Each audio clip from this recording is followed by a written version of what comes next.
Salut à toutes, salut à tous, c'est Julien, je suis ravi de vous accueillir aujourd'hui pour cette nouvelle vidéo. Je me trouve en présence de Mathieu. Salut Julien. Alors Mathieu, pour cette interview, va se présenter dans quelques instants. En fait, pour faire court, Mathieu, c'est un de mes clients. Il a suivi ma formation sur l'immobilier. Vous vous en doutez, s'il est là sur la chaîne, c'est qu'il est passé à l'action. Et donc, je trouvais ça intéressant de le rencontrer aujourd'hui pour qu'il partage avec nous son retour d'expérience. Donc, il va vous expliquer qui il est, il va vous expliquer ce qu'il a acheté, il va vous expliquer combien il l'a acheté, comment il l'exploite, combien ça lui rapporte. Il va vous donner plein d'anecdotes pour vous aider à bien démarrer dans l'investissement locatif. Donc, si vous voulez entendre son histoire, eh bien, restez avec nous et on se retrouve tout de suite après le générique.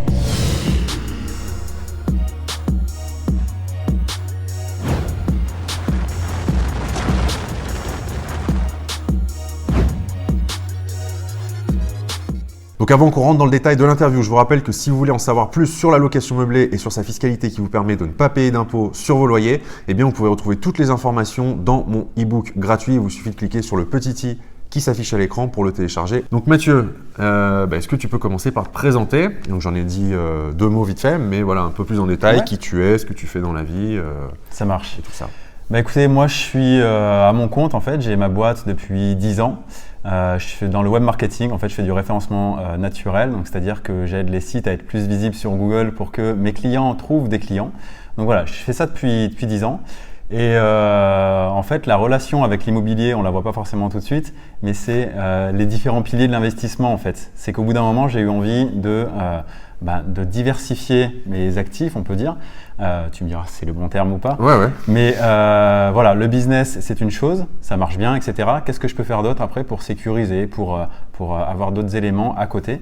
Et du coup, j'ai commencé à m'intéresser à l'immobilier comme ça. Donc Mathieu, tu as suivi ma formation sur l'immobilier. Est-ce que, on va pas faire duel suspense plus longtemps, est-ce que tu peux nous dire, même si moi je le sais déjà, enfin tu peux dire aux gens qui nous regardent, dans quoi tu as investi?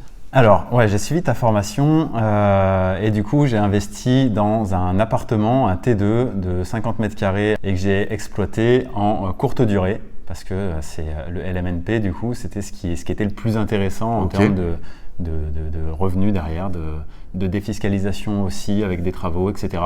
Donc, j'ai suivi vraiment tout ce que tu as mis dans la formation, en fait, je l'ai appliqué. Et tadam, c'est bon, ça fonctionne. Alors on va vous en dire un peu plus, mais c'est vrai que tu soulèves un point important. Tu as parlé de fiscalité, qui est un point qui est souvent soit négligé, soit carrément laissé de côté dans l'investissement, dans certaines formations ou même par les gens qui se lancent. Alors que pourtant, tu le sais maintenant, je pense, tu es là pour en témoigner, que c'est quand même capital de l'anticiper. Parce que toi, tu as fait des choix. Pas que en fonction de ça, j'imagine, mais tu as quand même fait des choix. C'est rentré dans l'équation en tout cas. Ouais, c'est rentré dans l'équation parce que c'est vrai que ça faisait partie des trucs qui m'ont freiné à la base. Il y avait deux éléments principaux. C'était la fiscalité parce qu'on ne sait pas trop dans quoi on met les pieds. Est-ce que ça va se rajouter à nos revenus traditionnels? Est-ce que c'est autrement? Est-ce qu'on peut défiscaliser? Comment? Quels sont les critères? Est-ce que moi j'ai le droit? On a toujours l'impression qu'on est un petit peu différent et que dans mon cas, ça ne fonctionne pas. Se trouver des excuses en fait, je pense que c'est surtout ça.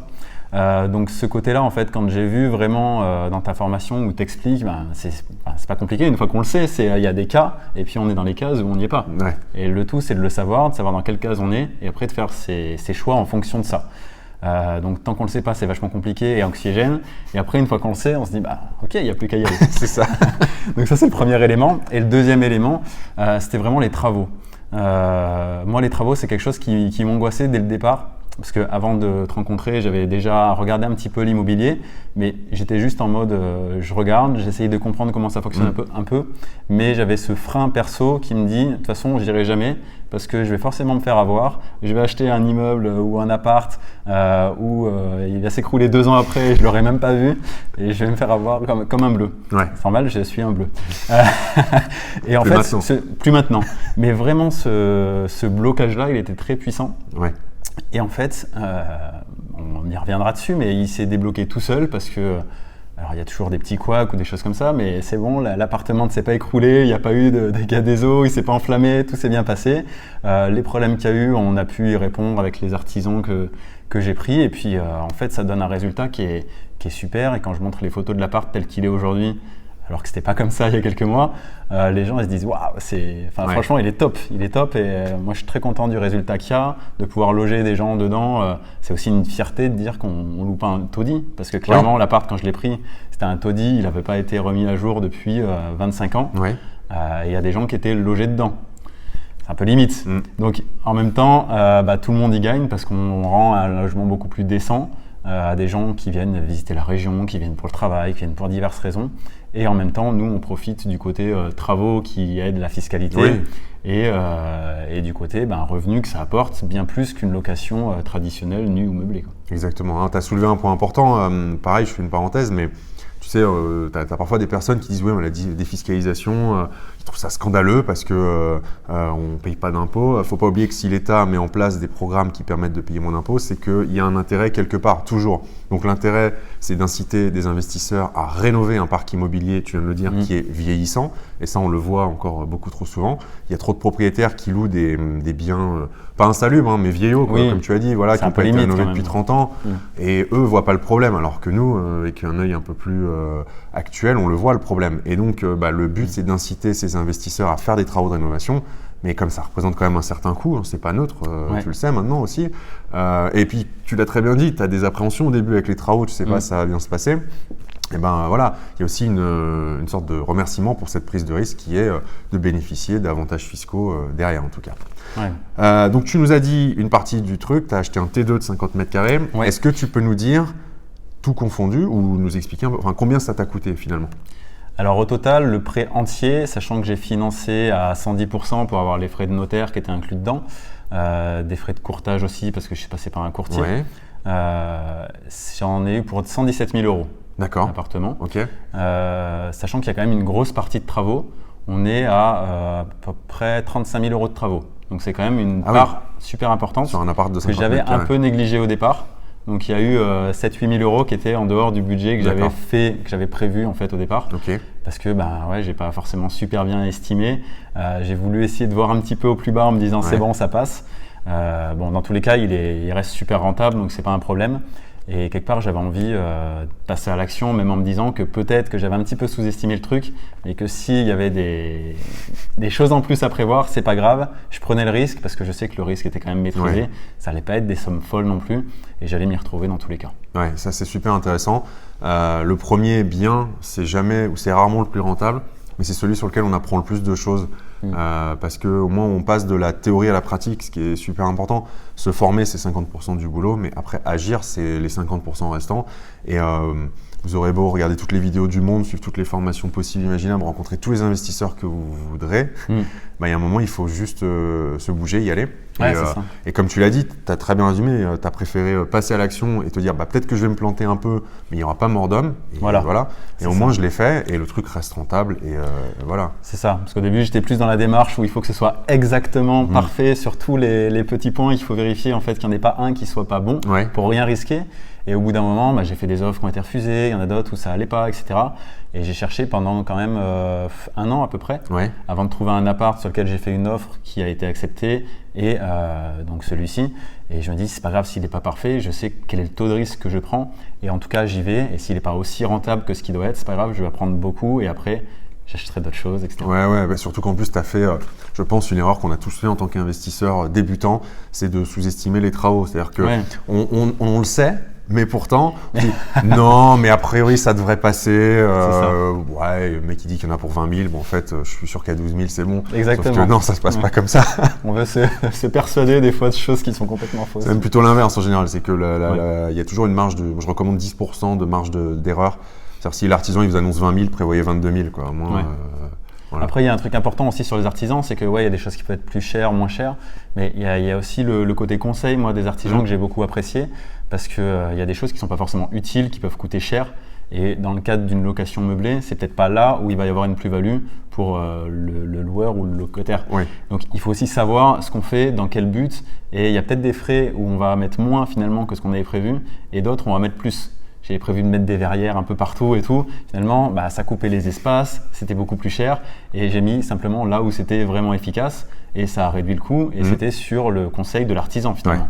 Ouais. Donc de bien s'entourer, moi ça a été aussi quelque chose qui a été super important. Une clé, quoi. D'avoir quelqu'un de confiance qui faisait les travaux. Surtout que c'était un de mes freins au départ. Oui. Et voilà. Tu as levé 2 freins en fait, c'est bien, ouais. Tu as levé la fiscalité, tu as levé les travaux, donc c'est top. Ça. Alors du coup, tu l'as dit, tu exploites ce bien en location courte durée. Est-ce que tu peux nous expliquer un petit peu quels sont les résultats que tu as eus, même si c'est relativement récent, au moment où on tourne cette vidéo? Alors ouais, les résultats déjà, la première location qui tombe, c'est waouh, champagne, c'est génial, parce qu'on fait tout ce travail, ça dure des mois quand même, parce qu'entre le temps de faire l'offre, que la vente soit faite, de trouver son crédit, de faire les travaux, etc. Il s'est passé quand même, il s'est passé quoi, 7-8 mois, quelque chose comme ça. Ouais. Février à novembre. Ouais. Et puis il y a toujours des choses d'aménagement après qui sont pas totalement finies, des petits problèmes, Internet qui est censé fonctionner qui fonctionne pas, où on perd vite 3 semaines, 1 mois. Et en fait, j'avais mis l'annonce sur Airbnb avant, mais en prenant large. C'est avéré pas si large que ça. Et j'avais mis seulement les plans 3D. Donc j'avais précisé en fait en photo que c'était pas les vraies photos, que c'était des photos de plans 3D. Des simulations en fait. Des simulations. Que c'était pas le vrai appart. Ouais. Et en fait, j'ai eu quand même ma première location avec cette photo-là. Ah, c'est fou. C'est fou. Et 15 jours avant de pouvoir le louer effectivement. Donc du coup, j'ai tout fini, ça s'est fini nickel. Et la location s'est mise en place comme ça pour la première. Donc là, c'était déjà relâchement parce qu'on a fini de sortir des sous, il y en a qui rentrent. Donc c'est déjà un bon ça y est, point. Tu as le premier retour sur investissement. Ça commence à payer, quoi. De voir que tu as bien fait les choses, quoi. Et après, en fait, ça s'est enchaîné, mais je ne pensais pas que ça allait si vite. Le premier mois, j'étais déjà à 70% de remplissage, juste avec Airbnb, avec 0 avis au départ, avec rien, sans baisser les tarifs de mes nuitées. Au contraire, j'ai eu des retours beaucoup plus importants parce qu'il y a plusieurs personnes qui étaient logées au même endroit, donc avec des frais supplémentaires par personne supplémentaire. Finalement, je me suis retrouvé à des nuitées moyennes qui étaient au-delà de ce que j'avais espéré. Juste avec Airbnb parce que Booking, mon compte est toujours pas validé, j'ai pas encore reçu le courrier. Enfin, ça va se faire. Ça traîne un peu. Mais voilà, faut compter quelques semaines de plus. Et du coup, je suis déjà à ce que je m'étais fixé, 75%, je m'étais fixé de remplissage. Okay. Et là, je suis à 70%. Et ça veut dire que c'est bon, quoi, c'est parti. Ouais, c'est sur le premier mois, quoi, déjà. Et sur le premier mois, directement, je m'attendais absolument pas à avoir ce retour si rapide. Je pensais que ça mettrait beaucoup plus de temps, en fait, à atteindre ce taux de remplissage. En fait, ça dépend où tu te positionnes, mais ça prouve 2 choses. Ça prouve, que la location courte durée, ça fait des années qu'on en parle et beaucoup de gens disent « Ouais, bon, maintenant c'est passé ». C'est pas passé du tout. Moi, je reste convaincu que on en a encore beaucoup sous le pied. Maintenant, c'est sûr qu'il ne faut plus aller dans les grandes villes, enfin les métropoles, parce que les métropoles sont saturées et réglementées. Mais il y a encore énormément de choses à faire dans tout le reste de la France, finalement. Donc voilà, ça prouve déjà une chose. Et ça prouve aussi que quand tu proposes une offre de qualité dans un marché où il y en a encore peu, tu n'as pas besoin d'attendre des semaines et des semaines pour que ça se loue bien, quoi. C'est ça. Et du coup, sur ce premier mois de location, juste sur Airbnb, ce qui est fou, 70% de remplissage sur une plateforme, tu te sors un loyer sur le mois à combien finalement? Alors là, je dois être à peu près à 1 350 € de loyer, sachant que nu, l'appartement, je l'aurais loué 500. Ok, d'accord. Donc je suis quasiment, le but c'est d'être au triple, quoi. Ouais, c'est donc ça. À 75%, je serais à 1500. Ouais. Enfin, c'est entre x3 et x4, effectivement. Quand ça tourne bien, tu peux même aller titiller le x4. Je pense que ça va se rapprocher du coup du x4, étant donné que là c'est que le début. T'as qu'une plateforme. Et tu vas voir que, logiquement, on se tiendra au courant, mais plus ton bien va avoir de visibilité, de commentaires, plus il va remonter, plus il va se louer vite. Et après, tu vas aussi ajuster tes tarifs parce que tu connaîtras mieux ton marché. Donc, j'ai déjà loué, sur des périodes dans 6 mois pour des événements sur la région où du coup ça a pu être loué 1,5 fois le prix de base. C'est fou, quoi. C'est dingue.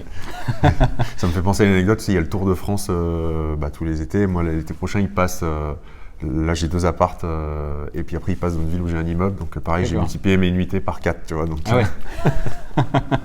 Alors moi, j'ai une question à te poser qui est très importante parce que c'est une crainte chez beaucoup de personnes qui me disent que elles veulent pas se lancer en courte durée parce que ça prend énormément de temps à gérer. Elles veulent pas se créer un deuxième job. Elles disent oui, mais elles croient encore qu'il faut qu'elles fassent elles-mêmes les ménages, tout ça. T'habites à combien de kilomètres de ton investissement? À 150, 200 km. Ouais, 200 km. Donc, tu as bien 2 heures de route, je pense, quand même. Est-ce que tu te tapes les 200 km à chaque entrée et chaque sortie? Bien sûr, je suis fou. Non, clairement pas. Comment tu c'était vraiment t'organisais? un critère dès le départ, c'est qu'il fallait pas que j'ai à faire les entrées, sorties, ménage. C'est pas gérable. J'ai ma boîte à côté. Enfin, c'était juste pas pensable. Donc, en fait, là où ça prend du temps, la seule chose qui prend vraiment du temps, c'est la mise en place de tout ça. Trouver le bien, avoir le prêt, suivre les travaux, mettre l'annonce en ligne, et après, une fois que tout ça c'est fait, ça tourne tout seul. Il y a juste quelques messages à répondre, mais c'est vraiment pas chronophage, on le fait quand on veut. Ça se passe par l'application de Airbnb ou Booking, donc ça prend pas du temps à téléphoner ou des choses comme ça. Donc là, clairement, aujourd'hui, non, ça ne prend plus aucun temps.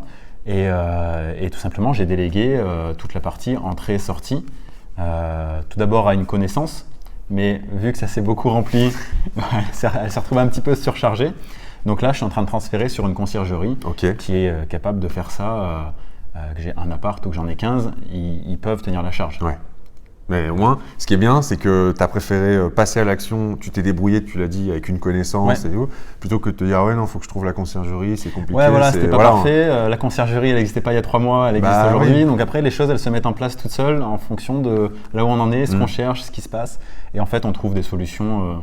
C'est ça, en fait. Un problème, c'est vraiment un problème si on n'y fait pas face et qu'on se dit « ah, je ne vais pas y arriver ». Alors que si on se dit « ok, il y a un problème qui arrive, quelle est ma façon de le résoudre ?» Et de là, il y a forcément des solutions. Tout à fait, ouais. Mais il y a des gens qui sont passés par là avant, et c'est pour ça que c'est important aussi d'être entouré de personnes qui peuvent te dire « ah bah, tu as ce problème, telle personne a eu ce problème aussi, va lui parler, ou alors moi je sais comment il faut faire, etc. » Bah, c'est ça, ouais. Exactement. Mais c'est bien parce que on n'est pas encore une fois là pour…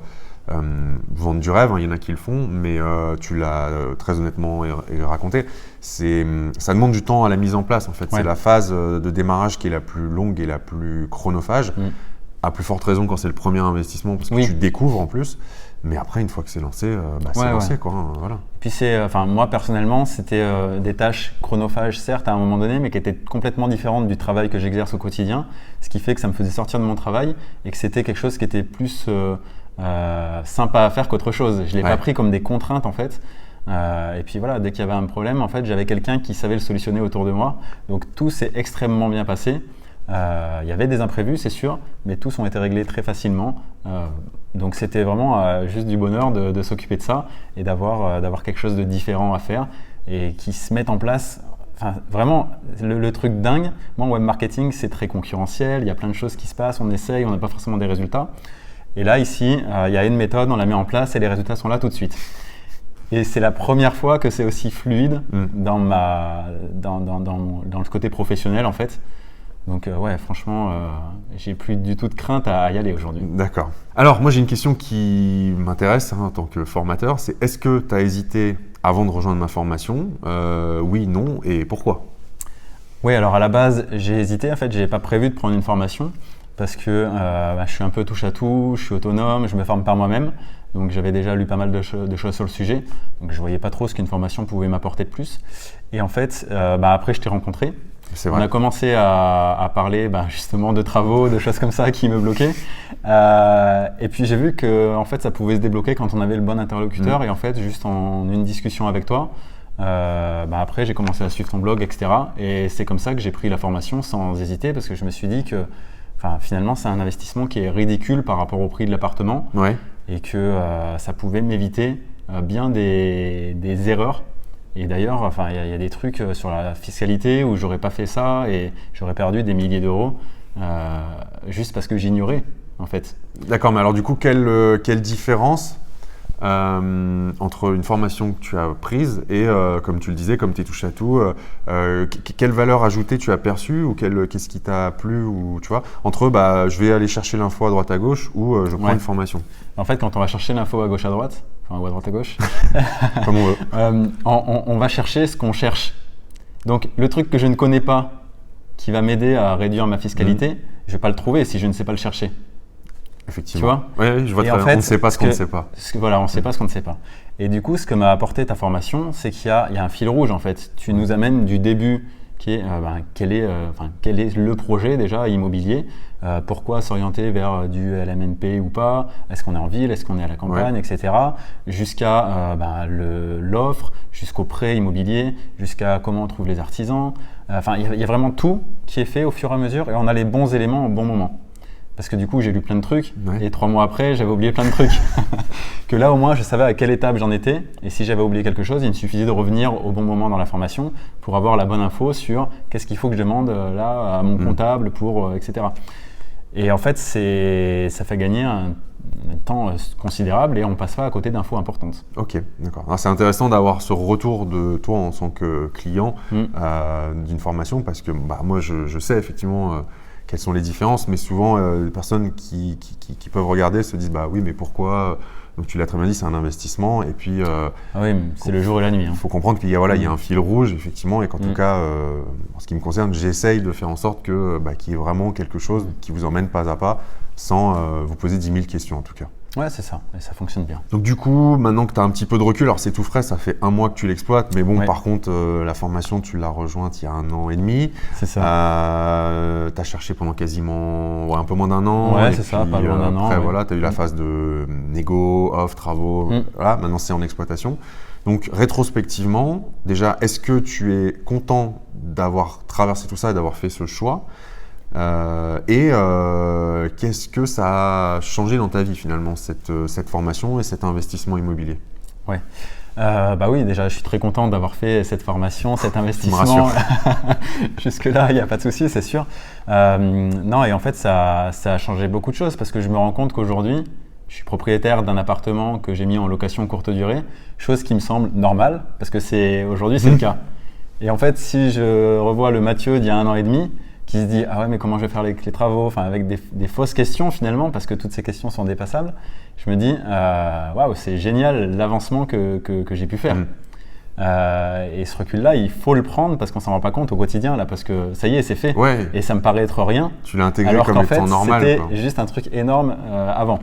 Non, c'est génial. Du coup, par rapport à tout ce que tu viens de nous dire, quel est le meilleur conseil que tu pourrais donner aux personnes qui nous regardent là et qui hésitent à se lancer dans l'immobilier ? Déjà, si ces personnes hésitent, ça veut dire qu'elles sont intéressées par l'investissement immobilier et qu'elles ont une envie d'y aller et qu'il faut y aller. Et qu'il faut y aller en étant entouré pour ne pas faire d'erreur parce que il ne faut pas non plus prendre des risques. Voilà. Mais en ayant la bonne personne qui vous conseille et en suivant les conseils qu'on vous donne, il n'y a aucun problème. Il pourrait y avoir des imprévus mais qui ne seront jamais graves. Et en fait, vous allez faire comme moi, faire comme plein d'autres qui ont suivi ta formation et qui ont fait la même chose, avoir un investissement qui vous rapporte 1 an après ou quelques mois après. Et il faut y aller, faut faire le premier pas, faut mettre le premier pas, même s'il y a encore des peurs, même s'il y a des choses qui ne sont pas sûres, même si vous hésitez, c'est juste l'action qui va changer les choses. C'est pas moi qui le dis. Merci à toi Mathieu. Est-ce que tu as quelque chose que tu veux rajouter, un ultime conseil, quelque chose à partager vis-à-vis de ton expérience du coup ? Quelque chose que je veux partager, maintenant que je suis dans cette optique d'investissement immobilier, je compte pas m'arrêter là, parce qu'un appart c'est bien, mais voilà, l'idée c'est, maintenant je me suis fait la main avec un appart, donc je me dis, nouveau challenge, avec un peu de peur aussi, mais je vais essayer de suivre le conseil que je vous donne, c'est-à-dire de passer à l'action, c'est de passer sur un immeuble, quoi. C'est le but. Comme ça, histoire de faire 4 ou 5 apparts d'un coup. Ouais. Et donc, il faut, pareil, prendre le temps de se reposer, de digérer cet investissement-là pour se refaire niveau trésorerie, d'y aller en étant serein, en sachant pourquoi, quels sont les risques qui sont différents sur un immeuble et sur un appart. Donc, j'aurai des questions à te poser très certainement. Je suis là pour ça. Et ouais, c'est ça le prochain objectif. Donc, maintenant que je suis lancé, je compte pas m'arrêter. Donc voilà, donc prochain objectif pour Mathieu, l'immeuble. Ouais. Donc toi c'est bien, en fait c'est ça que j'apprécie, tu vois, de rencontrer un petit peu les différentes personnes qui peuvent prendre la formation et passer à l'action. Il n'y a pas 2 projets identiques, il n'y a pas 2 profils identiques. Il y en a qui achètent un immeuble tout de suite, d'autres un appart, d'autres qui vont acheter une maison, d'autres qui vont faire la division. Tu vois, il y a plein de trucs. Mais ce que je trouve génial, c'est que tout le monde est quand même rassemblé autour d'une thématique qui est l'IMO. Et ça, ça devient une passion en fait, ça devient vite un truc qui te pique. Donc voilà, vous avez vu l'histoire de Mathieu. Du coup, si vous voulez apprendre à faire la même chose, ou si en tout cas vous voulez plus d'infos sur la formation, je vous mets la description dans le lien juste sous la vidéo. Vous n'aurez plus qu'à cliquer et vous aurez toutes les informations qui vont bien. Merci à toi Mathieu de m'avoir accueilli dans ta région. J'ai fait un petit peu de route ce matin. Merci à toi d'être venu. Avec grand plaisir. J'espère que vous avez apprécié cette vidéo. Si c'est le cas, n'hésitez pas à cliquer sur le pouce et puis surtout à cliquer sur le bouton s'abonner qui s'est affiché à l'écran. Comme ça, vous serez prévenu dès que je publierai une nouvelle vidéo sur l'investissement immobilier. Je vous dis merci de votre fidélité, merci d'avoir regardé la vidéo jusqu'au bout et à très vite pour une prochaine. Ciao! Au revoir.